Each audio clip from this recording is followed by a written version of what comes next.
तो हेलो बच्चों, कैसे हैं आप लोग। आई होप आप अच्छे होंगे। तो आपके और मेरे इस प्यारे से चैनल एस2 की पाठशाला पे आपका स्वागत है।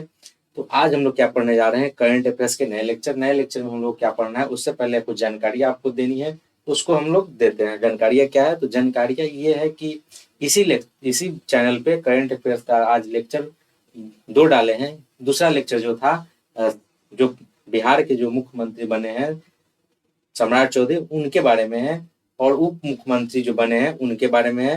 तो पूरा उनका जीवनी दिया गया है, वो कब पॉलिटिक्स में आए, मतलब सबके बारे में कब पॉलिटिक्स में आए डिटेल दिया गया है। तो उसको जाके आप देखिए। उसके बाद उस चैनल को क्या करना है, लाइक और शेयर सब्सक्राइब करना है।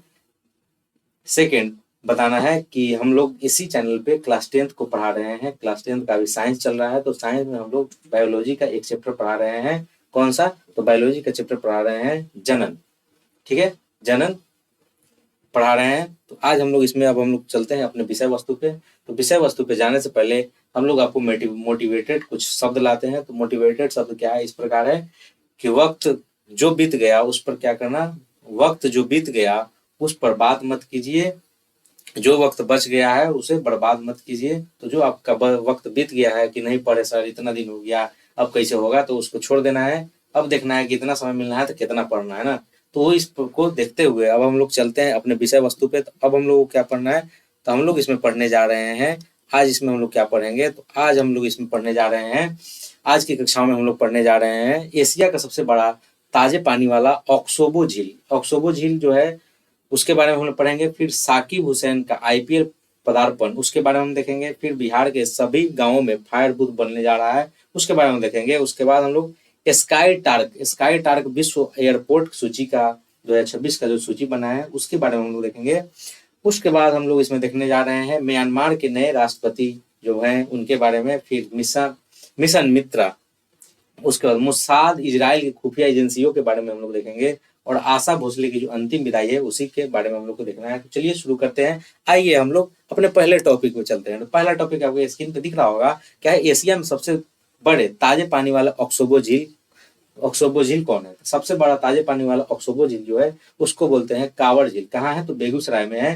तो इससे रिलेटेड हम वीडियो बना चुके हैं। जो पूरे झील है उसको बोलते हैं रामसर साइट। और रामसर साइट का एक लेक्चर बनाए हुए हैं जो आपका इसी चैनल पे है, उसको जाके आप देखिएगा। तो अभी ये जो वीडियो देख रहे हैं इससे पहले उसको देख के आइएगा, फिर इसको देखिएगा तो ज्यादा आपको समझ में आएगा। उसमें पूरा डिटेलिंग बताया हुआ है, तो रामसर साइट क्या है, रामसर साइट कैसे नाम दिया गया, तो वो सब चीजें आपको बताया गया है, उसको आप देख लीजिएगा। ठीक है, अब हम लोग देख रहे हैं तो ऑक्सोबो झील क्यों बोलते हैं। तो ऑक्स का जो जो बैल होता है, चाहे जो घोड़ा होता है, उसके नाल जो होता है उसी के आकार का जो खूर हो, नहीं खूर, जो क्या बोलते हैं, जो खूर होता है, जो नीचे का जो खूर होता है उसी के जैसा संरचना होता है, उसी को हम लोग बोलते हैं ऑक्सोबो। ऑक्सोबो झील घोड़े के खूर जैसी संरचना होती है। झील जो नदी को क्या करता है, नदी से अलग कर बनाती है, नदी से क्या करेगा, अलग करके बनाता है।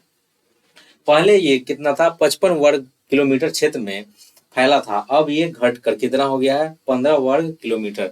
देखिए आप कितना इसमें कितना माइनस हो गया। अब हम लोग देखिए इसमें हम लोग देखने जा रहे हैं जब माइनस हुआ तो परसेंटेज भी घटेगा। कितना परसेंटेज अब हिस्सा सूख चुका है, तो 74% हिस्सा क्या हो गया है, सूख चुका है। पहले इनमें क्या था, जब एरिया ज्यादा रहेगा तो उसमें पानी की मात्रा भी ज्यादा रहेगा ना। जैसे एक बड़का बर्तन ले, उसमें पानी डाले तो पूरा फैल बहुत ज्यादा दूर तक क्या रहेगा, पानी रहेगा। उसमें छोटा बर्तन रख दे तो छोटे बर्तन में छोटे कम एरिया में क्या होगा, पानी होगा। तो वैसे ही क्या हो रहा है, लाखों पक्षी थे, अब कहाँ कितना बच गए हैं, तो हजारों में। पहले लाख में पक्षी था, अब कितना बच गया, हजार में। जब पानी पीने का ही सुविधा नहीं होगा तो वहां पक्षी जाएगा ही नहीं, तो पक्षी क्या हो गए, मर गई। बाकी पक्षियां क्या हो गई, मर गई। उसके बाद बिहार का पहला रामसर साइट है जिसे 2020 में रामसर साइट का दर्जा दिया गया। इसी साइट को हम लोग रामसर साइट, पहला रामसर साइट बिहार का पहला रामसर साइट है। बिहार का पहला रामसर साइट कहाँ है, बेगूसराय में। उसका क्या नाम है, तो कांवड़ झील। तो वो जो है उसी को रामसर साइट का दर्जा मिला। कब मिला, 2020 में मिला। कब मिला, 2020 में। अब हम लोग देख रहे हैं साकिब हुसैन आईपीएल पदार्पण में 4 विकेट लेने वाले खिलाड़ी हैं। क्या है, खिलाड़ी हैं, क्रिकेटर है। तो ये जो गेंदबाज हैं, ये जो गेंदबाज साहब हैं, तो ये गेंदबाज कहाँ के हैं, तो बिहार के हैं। आईपीएल खेल रहे हैं लेकिन कहाँ के हैं, बिहार के हैं। बिहार में किस जिले के हैं, तो बिहार में ये गोपालगंज जिले के हैं। कहाँ के हैं? गोपालगंज जिले के। गोपालगंज जिले से एक और आदमी आते हैं। कौन आते हैं गोपालगंज जिले से? तो गोपालगंज जिले से आते हैं लालू यादव। ठीक है, कौन आते हैं? गोपालगंज जिले से लालू यादव आते हैं। तो आप देख सकते हैं कौन आते हैं? लालू यादव आते हैं। अब हम लोग इसमें देखने जा रहे हैं, इसमें हम लोग क्या देखेंगे कि ये किस टीम से है। तो ये सनराइजर्स हैदराबाद से है। किस टीम के लिए खेल रहे हैं? तो सनराइजर्स हैदराबाद के लिए। इनका यही है, इनका क्या नाम है? साकिब हुसैन। क्या नाम है? साकिब हुसैन। तो चलिए साकिब हुसैन के बारे में हम लोग आगे देखते हैं। अब हम लोग देख रहे हैं आगे, जब देख रहे हैं तो आगे हम लोग क्या देख रहे हैं? आग लगी रोकने के लिए सूबे बिहार, मतलब सूबे बनाने के लिए सूबे हर गांव में बनेगा। कहाँ बनेगा? सूबे हर गांव में बनेगा। उसको बोलेंगे फायर बूथ। फायर बूथ कौन बनवाना जा रहा है? तो आपदा प्रबंध बनवाने जा रहा है। आपदा प्रबंधक विभाग बनवाएगा। किसको? इसको। तो कहाँ बनवाएगा? तो बिहार में बनने जा रहा है। फायर, इसका जो नाम होगा वो क्या नाम होगा? इस यंत्र का जो नाम होगा उसका क्या नाम होगा? Fire beater. फायर बीटर मतलब, फायर मतलब आग, बीटर्स मतलब पीटना, मतलब आग को पीट पीट के क्या करेगा? बुझा देगा, इसीलिए इसका नाम है फायर बीटर्स।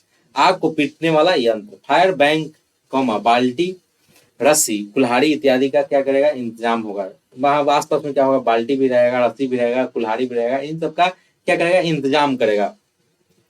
पंचायत में अग्निशामक यंत्र उपकरण वह सार्वजनिक रखा जाएगा। जो भी आपदा प्रबंधक जो अवेलेबल कराएगा, जो गांव में अवेलेबल कराएगा, जो गांव में क्या कराएगा?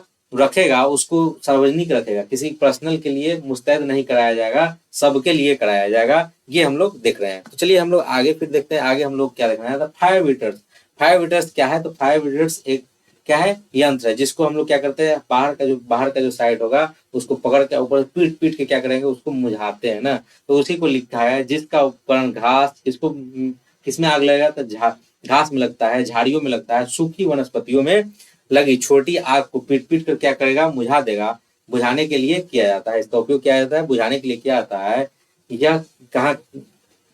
यह प्रमुख रूप से ग्रामीण क्षेत्रों, जंगलों और पानी की कमी वाले जगहों पर क्या करेगा? बहुत उपयोगी होगा। जहाँ पानी की संख्या कम है, पानी कम है, वहां क्या करेगा? इसका बहुत ही मदद होगा। इससे बहुत ही क्या होगा? आमतौर पर यह एक लंबा हैंडल जैसा लंबा हैंडल जैसा होगा, भारी होगा। उसके सिरे पर धातु या रबर लगा हुआ होगा, जिसको रगड़ने से क्या होगा? ऑक्सीजन को क्या करेगा?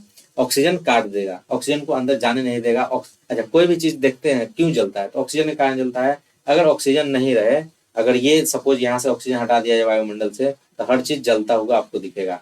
ठीक है, क्या होगा? जलता हुआ दिखेगा। तो ये ऑक्सीजन जो है, ऑक्सीजन के कारण ही कोई चीज जलता है। देखते हैं जब चूल्हा में जब आंच लगाइएगा, जब चूल्हा में जलावन जलाते हैं तो सब साइड से जब बंद हो जाता है तो अंदर गैस बन जाता है, तो खूब धुआं देता है और क्या होता है? लकड़ी बुझ जाता है। तो ये क्या हो गया? इसी के कारण क्या होता है? ऑक्सीजन नहीं जाता है, जिसके कारण ऑक्सीजन नहीं जाने के कारण क्या हो जाता है? वो बूझ जाता है ना। वो क्या होगा? बूझ जाएगा। अब हम लोग आगे देखने जा रहे हैं, इसी में हम लोग क्या देखना है? आगे हम लोग देखने जा रहे हैं क्या सावधानियां रखना है, खुद से क्या बरतना है। तो जब हम लोग खाना बनाते हैं, तो खाना बनाने के बाद ताजा हवा चलने से पहले क्या, जब दिन में खूब हवा तेज चलता है उससे पहले क्या करना है? जो लकड़ी खाना बनाया है उस लकड़ी को क्या करना है? पानी से अच्छा तरह बुझा लेना है ना। पानी उस पर डाला गया, उसको अच्छा से बुझा लेना है। उसके बाद घर के बाहर जाते समय बिजली के मेन स्विच को क्या करना है? बंद कर देना है। घर से अगर चले गए तो मेन स्विच को क्या करेंगे? बंद कर देंगे। जिस और उसके बाद तीसरा, खलिहान में या सूखे घास के पास बीड़ी सिगरेट पी के नहीं फेंकेंगे। गांव में क्या करता है? लड़का सब ट्राई करता है, सलाई के काट काट क्या करेगा? सलाई को, माचिस को क्या ले जाएगा? पॉकेट में लेके जाएगा, बाहर के फेंक देगा केनो खलिहान में। वो क्या करता है? हवा तेज होने के कारण क्या करेगा? पूरा का पूरा गेहूं का खेत जल जाता है। ये इस टाइप का होता है। खलिहान में क्या करना है? बीड़ी सिगरेट पी के नहीं फेंकना है। उसके बाद चौथा क्या करना है? गाँवों में जल और बालू की पुख्ता व्यवस्था रखना है। जल और बालू का क्या करना है? पुख्ता व्यवस्था करना है। बालू जब छिड़ते हैं आग में, क्या होता है? आग उससे कारण भी क्या होता है? कम हो जाता है। तो ये हम लोगों को कुछ सावधानियां हैं जो बरतना है। ये जो सब देख रहे हैं ये आपको लेक्चर नोट्स मिल जाएंगे। कहाँ मिलेंगे? तो डिस्क्रिप्शन में आपको टेलीग्राम का लिंक दिया होगा, लिंक ज्वाइन कीजिए। वहां जाके आप पीडीएफ को डाउनलोड कर सकते हैं और पढ़ सकते हैं, नोट्स भी बना सकते हैं। अब हम लोग देखने जा रहे हैं स्काई टास्क। तो ये क्या है? वर्ल्ड एयरपोर्ट्स अवार्ड है। क्या है? वर्ल्ड एयरपोर्ट्स अवार्ड है 2026 का, जो भारतीय हवाई अड्डों की रैंकिंग बताता है। क्या बताता है? रैंकिंग है। अब हम लोग देखते हैं चांगी, जो भारत का जो रैंकिंग है हवाई अड्डों के, उसमें पहला स्थान किसका है? सर्वश्रेष्ठ हवाई अड्डा 14वीं बार बना है, उसका क्या नाम है? Changi airport. चांगी एयरपोर्ट कहाँ है? तो चांगी एयरपोर्ट जो है सिंगापुर में। कहाँ है? सिंगापुर। बहुत फिल्म देखते होइएगा तो उसमें कहता है सिंगापुर उतरे, सिंगापुर हवाई अड्डा पे उतरे है ना, एयरपोर्ट पे उतरे हैं, तो ये सिंगापुर में है चांगी एयरपोर्ट। उसका क्या नाम है? तो चांगी एयरपोर्ट उसका नाम है। अब हम लोग देखते हैं आईजीआई एयरपोर्ट दिल्ली में। कहाँ है? दिल्ली में। विश्व में 28वां स्थान और भारत व दक्षिण एशिया का नंबर 1 हवाई अड्डा है। भारत और किसका? भारत व दक्षिण एशिया का नंबर 1 हवाई अड्डा है। आईजीआई का क्या फुल फॉर्म है? तो इंदिरा गांधी इंटरनेशनल एयरपोर्ट। इसका क्या नाम है? इंदिरा गांधी इंटरनेशनल एयरपोर्ट इसका नाम है। अब हम लोग आगे देखते हैं, चलिए तो आगे हम लोग क्या देखना है, इसी में हम लोग देखते हैं, आगे देखते हैं। तो दूसरा क्या है? केम्पेगौड़ा एयरपोर्ट जो है कहाँ है? बेंगलुरु में है। विश्व में 41वां स्थान और सर्वश्रेष्ठ क्षेत्रीय हवाई अड्डा है। सर्वश्रेष्ठ क्या है? क्षेत्रीय। वहां लोकल के लोग बहुत चढ़ते हैं, उतरते हैं। अब हम लिख रहे हैं मनोहर एयरपोर्ट गोवा। कहाँ है मनोहर एयरपोर्ट? गोवा। मनोहर एयरपोर्ट का विश्व रैंकिंग में कितना है? 64वां स्थान पर है। कितना? 64वें स्थान पर है। किसमें? विश्व के रैंकिंग में 64वें स्थान पर है। अब हम लोग देख रहे हैं सीएसएम इंटरनेशनल एयरपोर्ट जो कहाँ है? मुंबई में है। विश्व रैंकिंग में ये 66वें स्थान पे है, 66वें स्थान पे है। ये कितने स्थान पे है? 66वें स्थान पे है। तो चलिए हम लोग आगे भी देखते हैं। म्यांमार के जो सैन्य प्रमुख है उनका क्या नाम है? मीन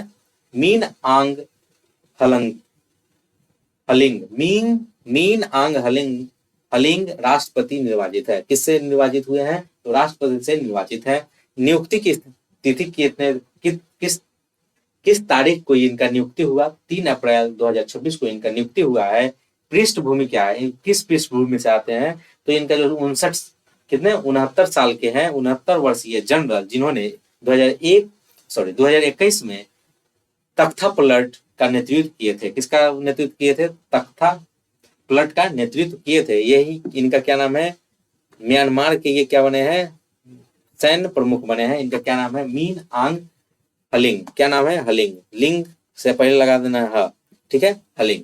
राजनीतिक परिवर्तन, सैन्य कमांडर से नागरिक राष्ट्रपति के रूप में सत्ता का औपचारिक क्या करना है? हस्तांतरण करना। उत्तराधिकारी कौन है? तो ये बीनो। क्या नाम कौन है? तो ये बीनो को सेना का एक नया प्रमुख नियुक्त किया गया है। कौन किसको नियुक्त किया गया है? तो ये बीनो को क्या किया गया है? सेना का नया प्रमुख नियुक्त किया गया है। अन्य जानकारी हम लोग इसमें क्या देखते हैं? तो अन्य जानकारी हम लोग इसमें देखते हैं कि इसका राजधानी कहाँ है। म्यांमार का राजधानी, म्यांमार जो है उसका कहाँ राजधानी है? तो क्या है? नेपिडो। कहाँ है? नेपिडो। कहाँ है? नेपिडो। 6 नवंबर 2005 से प्रशासनिक राजधानी बना। 6 नवंबर 2005 से क्या बना है? प्रशासनिक राजधानी बना है। उसके पहले जो राजधानी था कहाँ था? तो म्यांमार का राजधानी कहाँ था? यांगून बोलते हैं या रंगून भी बोलते हैं, वहां था। इसका जो मुद्रा है उसको क्या बोलते हैं? तो म्यांमार क्वैत। क्या बोलेंगे? Myanmar Kuwait. Myanmar Kuwait. अब हम लोग देखते हैं मिशन मित्रा क्या है? तो अंतरिक्ष की तैयारी लद्दाख में। मिशन मित्रा क्या है? तो मिशन मित्रा ये है कि उसका जो तैयारी कर रहे हैं, कहाँ कर रहे हैं? लद्दाख में कर रहे हैं। लद्दाख में क्यों कर रहे हैं? तो लद्दाख में खूब ठंडा पड़ता है सर, तो जो बाहर का अंतरिक्ष है, जो इन्वायरमेंट है, उसके हिसाब से बॉडी को एडॉप्ट करने के लिए, उसके हिसाब से बॉडी को एस्टेब्लिश करने के लिए क्या किया जा रहा है? तो लद्दाख में उसका प्रैक्टिस किया जा रहा है। मित्रा का जो फुल फॉर्म है क्या है? मैपिंग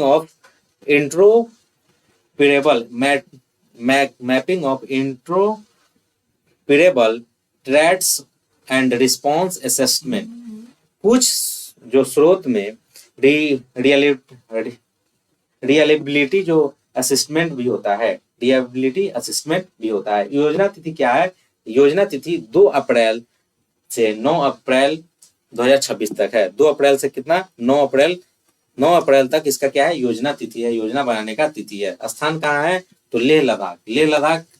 कितनी ऊंचाइयों पर?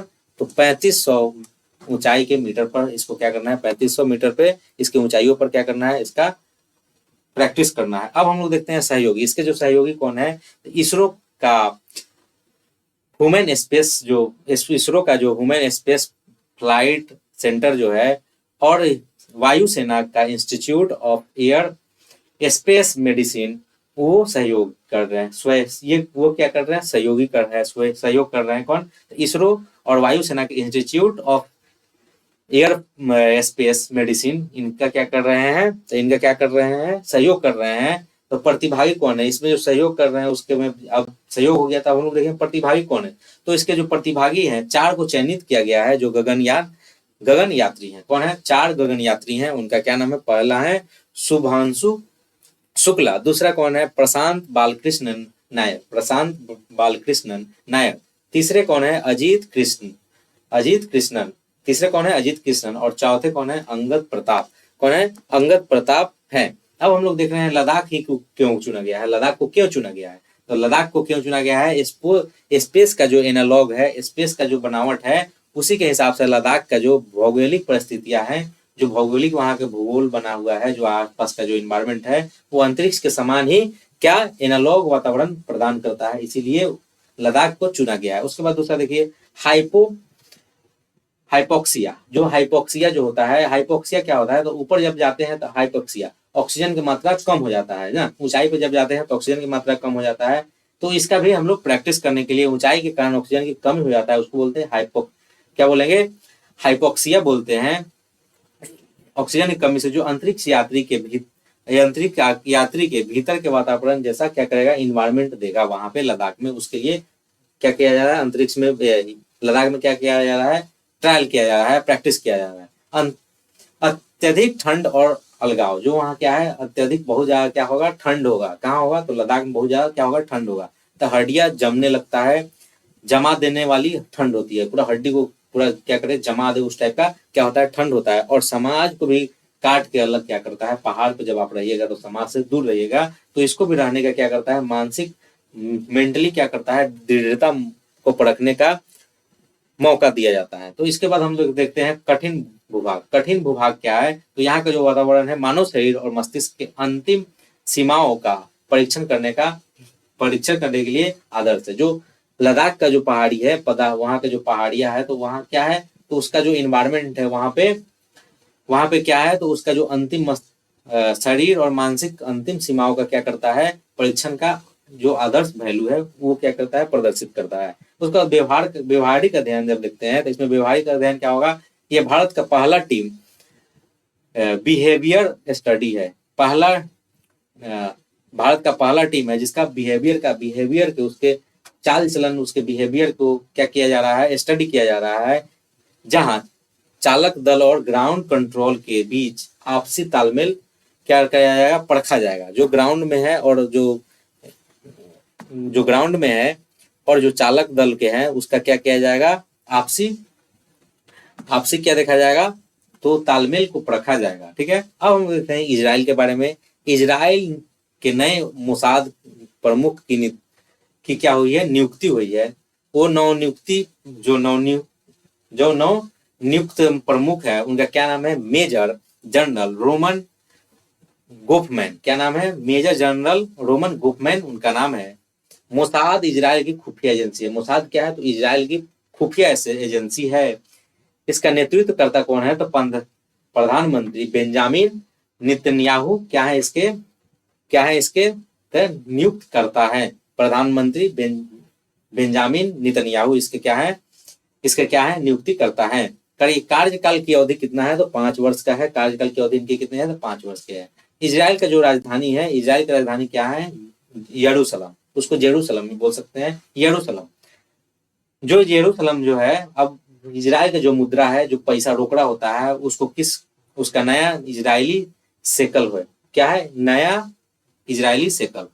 इसके बारे में हम लोग देख लिए, इसको अब क्या करना है, पीडीएफ में देख लेना है, पढ़ लेना है। अब हम लोग आगे देखते हैं सूडो की मल्लिका क्या नाम है, आशा भोसले। जो इनका जो जीवन का अंतिम पड़ाव था, वो कितने वर्षों की आयु में अंतिम पड़ाव चला, तो 92 वर्ष, 92 साल की उम्र में इनका जीवन का अंतिम पड़ाव चला। तो निधन ब्रीच कैंडी अस्पताल मुंबई में हुआ। कहाँ हुआ, मुंबई में अस्पताल में इनकी मृत्यु हुई। इनका जो मृत्यु का जो कारण था, क्या कारण था, तो सीने में संक्रमण और कमजोरी। जो सीने में था, जो सांस लिया जाता है, जो सांस लेते हैं उसके अंदर जो सीना है, वो जो सीना है उसमें क्या होगा, इनका इन्फेक्शन हो गया, संक्रमण हो गया था और कमजोरी हो गया, वीकनेस हो गया, जिसके कारण इनकी क्या हो गई, मृत्यु हो गई और इनका निधन हो गया। अब हम लोग देखते हैं अंतिम विदाई। जो अंतिम विदाई है शिवाजी पार्क, इनका अंतिम विदाई कहाँ हुआ है, तो शिवाजी पार्क मुंबई, राजकीय सम्मान के साथ हुआ है। राजकीय सम्मान के साथ इनका क्या हुआ है, अंतिम विदाई हुआ है। जन्म और परिवार की स्थिति देखते हैं इनका, तो जन्म इनका कहाँ हुआ था, उससे पहले हम लोग देखते हैं जन्म एवं परिवार में बहन, बहन का क्या नाम था, तो महान गायिका कौन थी, तो लता मंगेशकर इनकी क्या थी, महान गायिका बहन थी। और पुत्र का क्या नाम है, तो पुत्र का नाम है आनंद भोसले। और विवाहित, विवाह इनका जो हुआ था, प्रथम विवाह 16 वर्ष की आयु में गणपत राव भोसले से हुआ था। किनसे हुआ था, तो गणपत राव भोसले से इनका 16 साल की उम्र में ही क्या हुआ था, इनका विवाह हुआ था। उनका क्या नाम था, तो गणपत राव भोसले। तत्पश्चात दूसरी, कुछ दिन के बाद क्या होगा, दूसरी विवाह हुआ जो प्रसिद्ध संगीतकार आर.डी. बर्मन से इनका क्या हुआ, विवाह हुआ। तो राष्ट्रीय सम्मान एवं नागरिक पुरस्कार से इनको क्या किया गया, सम्मान क्या किया गया था, नवाजा गया था, सम्मानित किया गया था। पद्म विभूषण से क्या किया गया है, इनको सम्मानित किया गया है। तो पद्म विभूषण इनको कब मिला था, तो पद्म विभूषण इनको 2008 में मिला था। तत्कालीन राष्ट्रपति प्रतिभा पाटिल द्वारा सम्मानित किया गया था। किसके द्वारा, प्रतिभा पाटिल के द्वारा क्या गया था, सम्मानित किया गया था। उसके बाद दादा साहब फाल्के पुरस्कार से भी इनको सम्मानित किया गया था। कब, 2000 ईस्वी में इनको सम्मानित किया गया था दादा साहब फाल्के पुरस्कार से। भारतीय सिनेमा का सर्वोच्च सम्मान पुरस्कार है ये दादा साहब फाल्के, उससे भी इनको क्या किया था, सम्मानित किया गया था। राष्ट्रीय फिल्म पुरस्कार से भी इनको सम्मानित किया गया। कब, 1981 में। किस फिल्म के लिए पुरस्कार दिया गया, तो उमराव जान के लिए। किसके लिए, उमराव जान के लिए इनको सम्मानित किया गया। 1887 में फिल्म इज्जत के लिए भी, इजाजत के लिए भी क्या गया था, सम्मानित किया गया था। ठीक है, आज के लिए इतना ही। तो इतना सारा लेक्चर, इतने पूरे लेक्चर को आप दिल से देखें, तो उसके लिए बहुत बहुत धन्यवाद, बहुत बहुत आभार। आप इस वीडियो को लाइक, शेयर एंड सब्सक्राइब करें और अपने जरूरतमंद दोस्तों तक इसको पहुंचाएं। इसके लिए बहुत बहुत आभार, बहुत बहुत thank you so much. Tata, bye bye.